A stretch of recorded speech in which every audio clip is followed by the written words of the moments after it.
Hello, my name is Brian Manning and I work for NCBI, working for people with sight loss as an IT instructor. Today we're having another look at the Focus 40 and we're going to particularly concentrate today on the different Braille chords.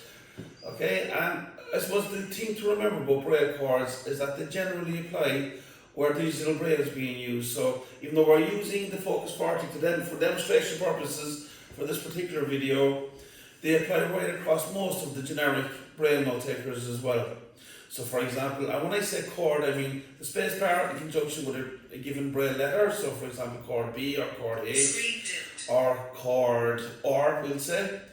Okay, and that means space bar with that particular letter, or it could be chord with dot 2 and 3, for example, moving through the rotor on an iOS device.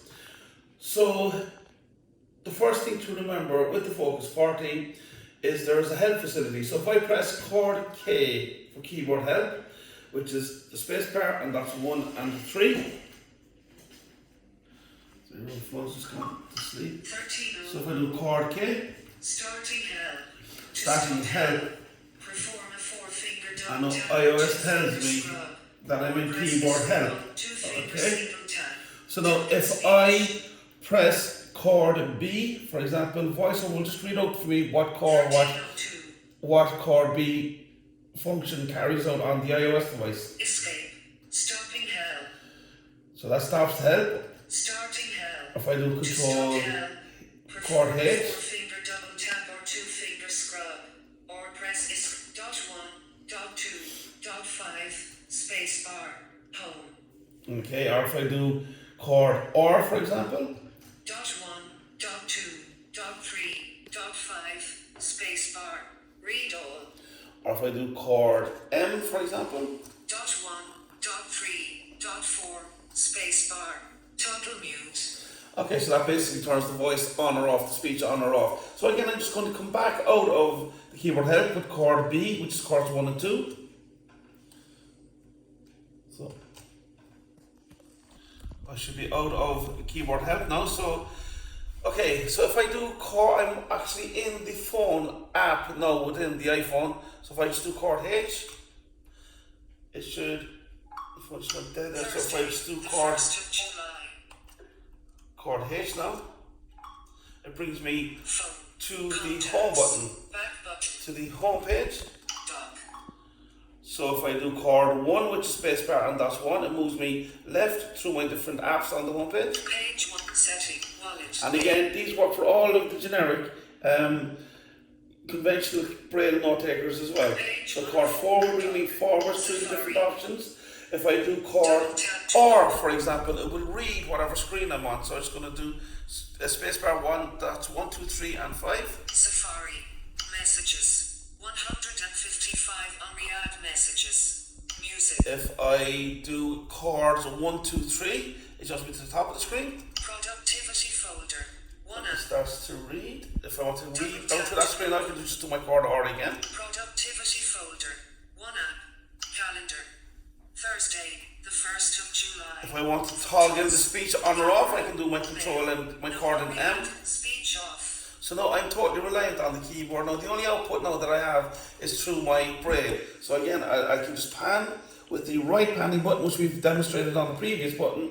So if I just press my right panning button, I can hear that the speech is off, but my Braille display is reading out the different apps as I scroll through them. So again, I'm just totally dependent on the Braille for the object of this particular exercise. I'm going to turn on the speech again with chord M again. It's a toggle. Speech on. And again, I can do chord Q to turn quick nav on or off, which is a good facility when you're inputting text into an edit feed. And again, that's just an idea as to how you would use the different chords with the Braille displays or with the conventional Braille note takers. So again, chord H is a very useful one. So chord H will bring me home. If I press chord H twice, it brings me into my app switcher on an iOS device. Home. Productivity. App switcher.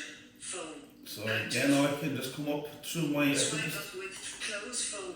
close phone, so I can select Closing that. messages. So now I'm on the messenger on the app switcher, so I can press my right now we're selecting button to select that. Just closing everything here on the app switcher. And then back off of the app switcher now. Again, we can use a chord. I just got into Apple Podcasts, so I'm probably going to press chord H to close that.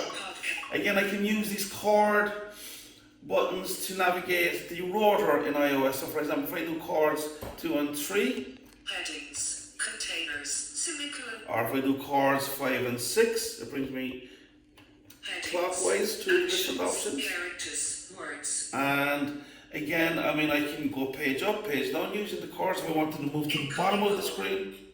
0, 8, 7, And 5, this is 5, a good example 7, now. 0, There's a 9. call coming through. If I wanted to answer the call, I could just press the circular button at the front of the keyboard to select the call and not go into the scenario. Good example as to how you can control the computer, control your iOS device or external device using the chords. So thank you for looking at our video. For more information, you can always go to our website at www.ncbi.ie. You can follow us on Twitter or Facebook. You can always check out our YouTube channels, or you can always just send us an email to labs@ncbi.ie, and we guarantee we will follow up on your inquiry.